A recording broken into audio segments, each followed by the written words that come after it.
next year new latest gbọ́ latest yìí next year tó bá ti transfer 100,000 a máa yọ 3,000 tó dáa fẹ́ san gbèsè. ẹ̀yin àwọn olórin kan ló máa sọ pé yóò cast ṣé yóò cast náà ni last na everybody go chop breakfast ẹ wo ṣẹ́rí mo fẹ́ play video kan fún wa ẹ má rẹ́rìn o ẹ má rẹ́rìn rárá ẹ wo ọ̀rọ̀ ìṣítí tí ó wà nínú ẹ̀ mo fẹ́ kẹ́ ẹ wo ọ̀rọ̀ tó wà nínú fídíò yẹn mi fẹ́ kẹ́ ẹ rẹ́rìn o ẹ má rẹ́rìn because the man is saying the truth ẹ já wa lọ gbọ́ mi ní fẹ́ gbá táìmù rẹ. Tinubu ló lè ṣe Tinubu ló lè ṣe Tinubu ló lè ṣe Tinubu ló lè ṣe kẹ́kọ̀ọ́ wọn kí gàrí wọn sí Tinubu ló lè ṣe Tinubu ló lè ṣe ẹ jẹ́ gbé báyìí kẹ́ ẹ lè rí dáadáa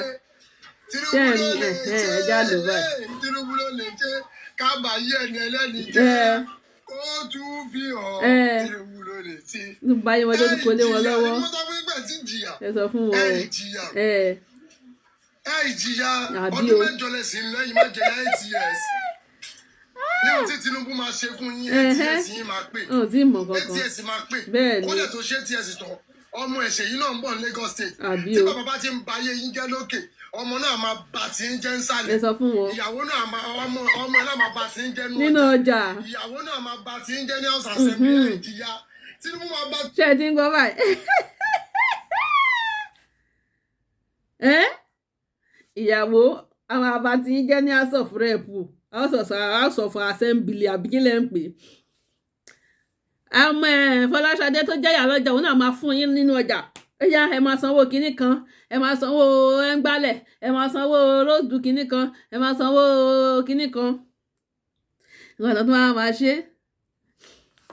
ọmọ ẹ̀ náà òun náà fẹ́ jẹ gómìnà of Lagos State ìyẹn náà tún ṣe kí ni a tún máa kó fún yín ẹ wo in fact ọ̀rọ̀ tí màá yìí sọ you think it's just for laughing it's not for laughing o kò láàfù rárá o he's saying the truth and the truth must be told the truth must be said the truth must be sọ tí Tinubu bá lọ 8 years kẹ́ ti mọ̀ pé ìyá 8 years ló ní tẹ́ ẹ jẹ tó bá jẹ́ 4 years náà lọ fún lórí ọ̀fẹ́ ẹ jẹ́ ìyá 4 years yẹn ẹ̀rọ bóyá à ń ṣeré ni we dey tell you say Tinubu tó kó ogun family ẹ̀ sínú gbogbo ẹ̀ ìmọ̀ nǹkan tó ń ṣe Tinubu tó ń lọ ń kó àwọn military wá sí àwọn military France lọ sí ilẹ̀ Haúsá ṣe mo sọ fún yín pé it's for his own pocket ni ẹ wo ẹ máa gbọ́ lọ ẹ ṣáà máa rẹ́rìn ẹ máa rẹ́rìn bí èmi ẹ máa jọ mí. tí ń jẹ́ tí mọ̀ kankan tí bàbá bá ti ń nà yẹn pa lókè ọmọ náà máa nà yín pa ń sálẹ̀ ìyá lọ́jà náà máa nà tí yín pa lọ́jà ìyàwó ẹ̀ náà ó ti di family politicians yẹn ìjìyà ṣebí Tinubu Sanwó-Olú náà ti sọ pé ọmọ akáwùsù pé wàtàtà tún mu tí ìjìyà ẹ̀yìn kẹ̀ next year new latest gbọ́ latest yìí next year tó bá ti transfer 100,000 a máa yọ 3,000 tó dáa fẹ́ san gbèsè tó bá yá gbogbo ẹ̀yin tẹ́ ẹ ṣe ìbò sí báńkì owó yín làwọn fi san gbèsè a máa fi Tinubu máa fi ràn yín yáwó pa èyí tẹ́ ló ń sọ lẹ́kọ̀ọ́ pé ẹ ní dìbò fún ṣe yà bẹ́ẹ̀ ṣe òkú pẹ́pẹ́ ló sọ bẹ́ẹ̀. ẹ má bínú pé wọ́n mú àyọ́lá ṣàánú ẹ̀ ṣe ti gbọ́ báyìí tẹ́ ẹ bá ti transfer 100,000 bó jẹ́ ẹ transfer 100,000 lẹ́nìí wọ́n á yọ 3,000 nínú àkáǹtì yín tẹ́ bá transfer 100,000 lọ́la wọ́n á yọ 3,000 wọ́n ní Nàìjíríà jẹ gbèsè ìgbésò ẹ̀yin wọn Nàìjíríà náà lẹ́ẹ̀fì san ṣé ìgbà tí wọ́n sọ ń gbà yẹ pé Tinubu ti fẹ́ gbogbo generation wa yáwó tẹ̀rù bóyá à ń ṣeré ni ó tiẹ̀ ti wá da báyìí ẹ̀yin tẹ́ bá gba ẹ̀yin náà tẹ́ bá ní agba 50,000 wọ́n máa yọ 1,500 wọ́n ṣe máa pín ènìyàn máa yọ 1,500 lórí owó yín owó tẹ́ ẹ ṣe làágùn yín ṣe nìyẹn o owó táwọn ń yá ṣé wọ́n fi tún yín ṣe wọ́n fi túlù yín ṣe owó tí wọ́n ń yá wọn máa fi ṣe nǹkan kan wọ́n máa yá wọ́n máa pín màní wọ́n máa yá wọ́n fi sanwó àwọn senators màní wọ́n máa yá wọ́n máa fi sanwó àwọn governor màní pẹ̀lú bí Nàìjíríà ṣe sọ pé tún sọ pé Nàìjíríà ń rí owó tó owó tẹ̀ ń yá ọ̀hún fi túlù ṣe ẹ̀yin ọmọ onílùú tẹ̀tún wá struggle fún ara yín lára owó oògùn yín wọ́n á tún ṣe kí ni wọ́n á tún gbà nú ẹ̀ lẹ́yìn ìgbà tán bá yọ táàsì tán nínú owó oṣù yín ṣé ń gbọ́ tán bá yọ táàsì tán òun tẹnu mọ́ tán bá yọ táàsì tán pé o fẹ́ transfer owó fẹ́ nìkan àbò fẹ́ ṣe bísínẹ́sì kan o fẹ́ transfer 100,000 ọmọ àyọ 3,000 naira kúrò nínú owó rẹ̀ bó jẹ́ ẹ5 ló transfer 100,000 ẹ5 yẹn náà lọ́ máa ṣe kí ni lọ́ máa yọ 3,000 kúrò lórí owó rẹ̀ ìwọ tó bá transfer 50,000 wọ́n yọ 1,500 wá tí ń bá yín pín. ẹ wo the only solution náà ni pé kálukú máa lọ́nù ẹ̀ wà láìta láìsí mobilize àti wà láyásí ìwọ tó bá sì ń jókòó pé wọ́n Nàìjíríà wo ṣẹ̀rẹ́yìn tí ẹ má bínú pẹ́ ní ẹ pọ̀ ṣẹ̀rẹ́yìn tí ẹ lákàntì mo bá kí yín congratulations o ẹ̀yin ìyálájẹ́ ìyálọ́jà tó jẹ́ pé ẹ̀ lákàntì rárá inú ilé yín lẹ̀ ń kówó sí inú ìgbànú lẹ̀ ń kówó sí inú ṣọ́ọ̀bù lẹ̀ ń kówó sí mo mà kí yín báyìí o ẹ̀yin tẹ́ ẹ̀ ṣiṣẹ́ lọ́fíìsì tẹ́ ẹ̀ ń ṣe transfer ẹ fẹ́rẹ̀ ilé transfer ẹ ti rógo owó yín ti ṣe kí ni ó ti wọ ga o ẹ wo mo lè rẹ́rìn o ìfà ọ̀rọ̀ yìí dàbí ẹ̀rín ni kò dẹ́ ń ṣe ẹ̀rín wà láì ọ̀rọ̀ yìí dàbí ẹ̀rín ni o kò ń ṣe ẹ̀rín o ẹ ti gbọ́dọ̀ tó sọ ó ní Tinubu ọmọ Tinubu fẹ́ wọlé 2027 ẹ tí wọ́n sọ pé kínní ipò kò ní í da fẹ́ni tó bá sọ pé kó má wọlé kẹ́lẹ́ bá máa jẹ́ ìyáyá burúkú lọ ló jẹ́ máa sọ bẹ́ẹ̀ o ẹ jẹ́ máa gbọ́ lọ. ẹ máa sin jẹnẹrétọ̀ Tinubu ẹ máa sin Tinubu ẹ sin yàrá ìyá ẹ sin pọnimá pọpọ ẹ sin bàbá ńlá kú ẹ ọjọ́ tó bá ti mọ̀ gbọ́ ti sùn yẹn ẹ jáde gbogbo yẹn ẹ máa jáde protest ẹ fi wọn lẹ kó tí sùn wọn ni. bá ti lè jáde protest Tinubu for second time to suffer na ẹ̀yin máa rẹ pọ́ńtẹ́ǹbè ẹ̀yin kẹ̀sì bá yín lọ sílùú ẹ̀ ń travel ẹ̀yin máa ra epo ní ohun tí Tinubu máa ṣe fún yín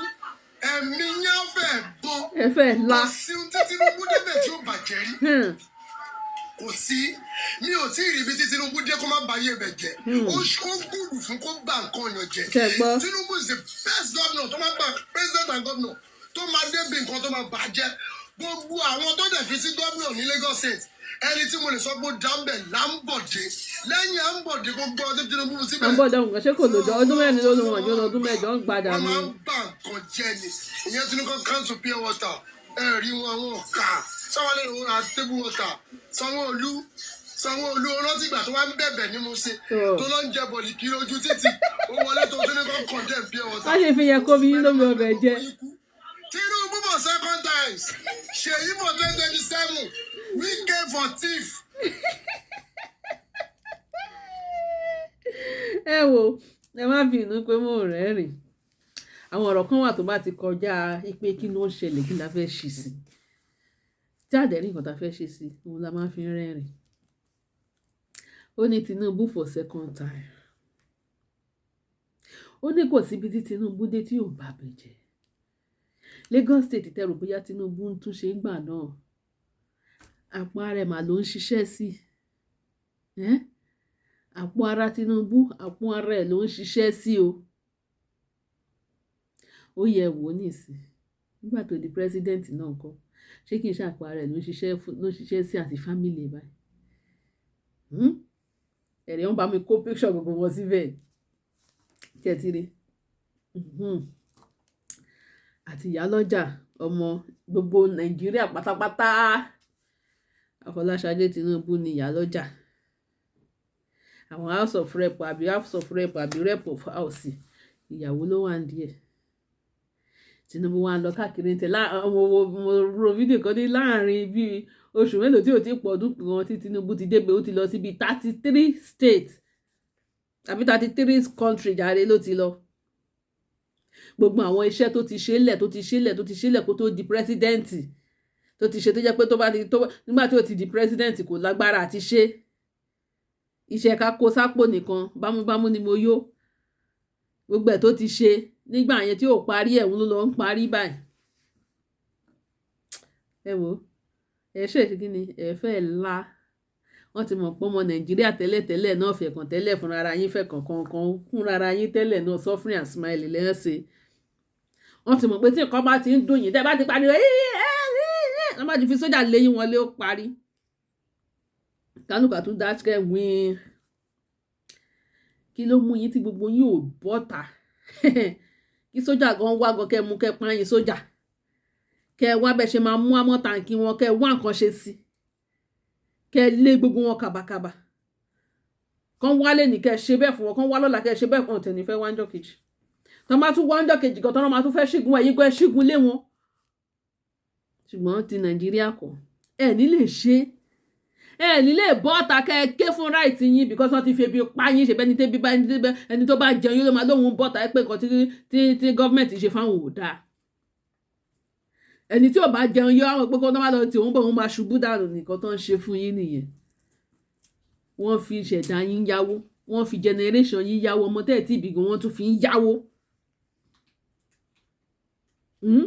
wọ́n tún máa yọ 3,000 iṣẹ́ 3,000 ṣó ó dùn ṣe ní Nàìjíríà tá a wà ní ìsinmi ẹ wo ẹjẹ tún play fún ilẹ̀ kan sí ẹ má rẹ́rìn o nobody should laugh o ṣùgbọ́n ẹ fẹ́ ṣe kí ni ẹ fẹ́ la 2025 ṣùgbọ́n náà tuntun sọ pé Sanwó-Olú tuntun sọ́ọ̀pù pure water kan tó má ta pure water táwọn míì tún ń tà ó mà ṣe o táwọn míì tún ń tà tán bá ní ọmọ mi ti school dé o ó yá gbé pure water lọ ta pure water ká lè rówó jẹun ká rí géènì wọ́n tún ṣe kí ni wọ́n tún stop ẹ̀ epo gẹ̀dẹ̀rẹ́ ṣe mọ̀ pé mo sọ nínú fídíò mi kan yí pé kí lẹ́yìn ìpolúkọ Adébóyè sọ pé ká máa dúpẹ́ pé epo ti di 10,000 naira per litre now it's still going there ẹ máa sọ̀rọ̀ o ẹ ṣáà máa ṣe suffering and smiling lọ ìgbà tó bá yá àwọn máa wọnú àkáǹtì náà máa kó owó nínú àkáǹtì ní bó ṣe wù wọ́n ẹja wa máa play ẹ lọ kí n tún play fún wa kẹ́ ẹ gbọ́ dáadáa. anybody Tinubu ló lè ṣe Tinubu ló lè ṣe Tinubu ló lè ṣe Tinubu ló lè ṣe kẹ́kọ̀ọ́ wọn kí gàrí wọn sí Tinubu ló lè ṣe Tinubu ló lè ṣe Tinubu ló lè ṣe Tinubu ló lè ṣe Tinubu ló lè ṣe kábàáyé ẹni ẹlẹ́ni jẹ́ kó tún fi hàn Tinubu ló lè ṣe ẹ ìjìyà ní mọ́tò fún ìgbà tí ìjìyà ẹ ìjìyà ọdún mẹ́jọ lẹ́sìn lẹ́yìn má jẹ̀yà 8 years ní ohun tí Tinubu máa ṣe fún yín 8 years yín máa pè 8 years máa pè kó dẹ̀ tó ṣe 8 years tán ọmọ ẹ̀ṣẹ̀ yìí náà ń bọ̀ ní Lagos State tí bàbá bá ti ń ba ayé yín jẹ́ lókè ọmọ náà máa bà tí ń jẹ́ nsàlẹ̀ ìyàwó náà ọmọ ẹ̀ náà máa bà tí ń jẹ́ nú ọjà ìyàwó náà máa bà tí ń jẹ́ ní House Assembly ẹ̀ ìjìyà Tinubu máa bà tí ń jẹ́ tí mọ̀ kankan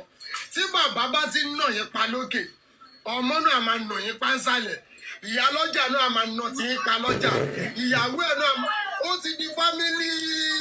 politicians ẹ̀ ìjìyà. Ṣebí Tinubu Sanwó-Olú náà ti sọ pé ọmọ akáwùsù pé wọn tàtà tún mu tí ìjìyà ẹ̀yìn kè next year new latest gbọ́ latest yìí next year tó bá ti transfer 100,000 a máa yọ 3,000 tó bá fẹ́ san gbèsè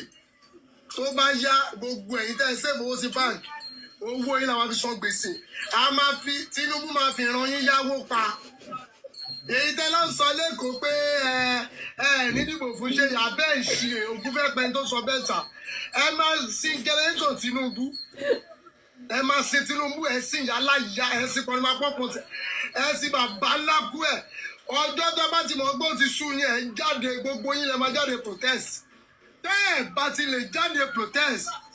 Tinubu for second time to suffer na ẹ ń ṣe ẹ̀yin máa rẹ pọ́ńtẹ́ǹbè ẹ̀yin kẹ̀jọba yín lọ sílùú ẹ̀ ń travel ẹ̀yin máa ra epo ní ohun tí ká ṣe fún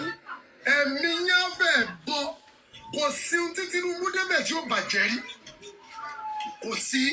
mi ò tí ì rí ibi tí Tinubu dé kó má bàyè bẹ̀ jẹ́ ó gùdù fún kó bá nǹkan yàn jẹ́ Tinubu is the best governor tó máa bá president and governor tó máa débi nǹkan tó máa bàjẹ́ gbogbo àwọn tó dẹ̀ fi sí governor ní Lagos State ẹni tí mo lè sọ pé dáńbẹ̀ láńbọ̀dé lẹ́yìn àńbọ̀dé gbogbo ọdún Tinubu síbẹ̀ wọ́n máa ń bà nǹkan jẹ́ ni ìyẹn tí ní kọ́ council pure water ẹ̀rí wọn ká sáwọn lè wọ́n table water Sanwó-Olú rántí ìgbà tó wá ń bẹ̀bẹ̀ ní mo ṣe tó lọ ń jẹ bọ̀lì kiri ojú títì ó wọlé tó tún ní kó condemn pure water ògbẹ́ ló máa gbẹ gbogbo yín kú. Tinubu for second times Ṣèyí for 2027 Wike for thief.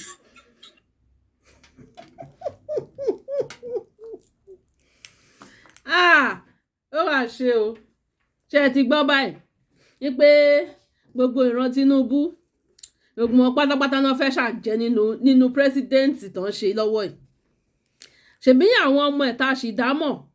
àwọn là ń gbórúkọ wọn. Àwọn ọmọ ẹ̀ta ṣìdámọ̀ ló ń fi sí ipò kọ̀ọ̀kan. Mélòó láwọn ọmọ ẹ̀ta àdámọ̀. Mélòó ní ìyàwó ọmọ. Mélòó láwọn ọkọ ọmọ wọn. Mélòó láwọn ọmọ wọn. Ọ̀yá ìwọ dúró ń bíbí. Ìwọ dúró ń bíbí. Ìwọ dúró ń di bíbí. Àwọn in-law kíní kan in-law lọ́kùnrin in-law lóbìnrin. Ọ̀yá hang gbogbo wọn síbẹ̀. Ṣèbí ìtẹ́ bá rí là ń sọ. Ṣèbí ìtẹ́ àṣírí là ń sọ. Ṣèbí àwọn ọmọ tiẹ̀ gangan lélẹ̀. Ṣé bó ṣe kọ́ àwọn ọmọ tẹ̀ òkè ẹ sọ fún mi ṣé Ṣadé Tinubu ṣe rò bóyá kò ní rí pòsíṣàn kan tọkọ ẹ̀ náà máa wà ní. Ṣèyí Tinubu ẹ rò bóyá kò ní sí pòsíṣàn kan tíyàwó ẹ̀ náà máa dì mú ni. Ẹ wù ú just dey play wọ́n ti sọ fún yín pé ẹ ṣẹrù Tinubu kú ni nǹkan tó bá fi lè mú yín tẹ́ ẹ̀ dìde tẹ́ ẹ̀ jà fún ráìtì yín tẹ́ ẹ̀ sọ pé ẹ jẹ́ ká lọ kí kálukú máa lọ ẹ wò ẹ ṣẹrù Tinubu kú ni kì í ṣe pé lẹ́yìn kí kálukú dìde kó sọ pé no enough is enough o kí kálukú máa bá tiẹ̀ lọ ṣáàrí 2025 táwọn wò lọ́kùnrin a máa ṣọdún ayọ̀ o ṣùgbọ́n ẹ má jẹ́ n parọ́ fún yín ẹ̀jẹ̀ pọ̀ ńlẹ̀ tí ó ṣàn mo sọ fún yín àṣírí kan mo gé fún yín ẹ̀jẹ̀ pọ̀ ńlẹ̀ tí ó ṣàn ní 2025 better you be careful better you don't be careful wo ẹ̀jẹ̀ ń fi yòókù sílẹ̀ ẹ má jẹ́ kí n sàn tó kù ẹ̀jẹ̀ àjọ máa bá lọ just dey pray pé kọ́ lọ́n ṣalábò lórí ẹ̀ kẹ́ẹ̀dẹ̀ wá bẹ́ẹ̀ ṣe bẹ́ẹ̀ kálukú ṣe sọ pé àfẹ́ Tinubu mọ́ if not ṣorí ìwọ tó jókòó pé jẹ́jẹ́ mo jókòó mi dá sí okòó sí tó kàn mí jẹ́jẹ́ mi mo jókòó wọ́gán àjẹnú ẹ̀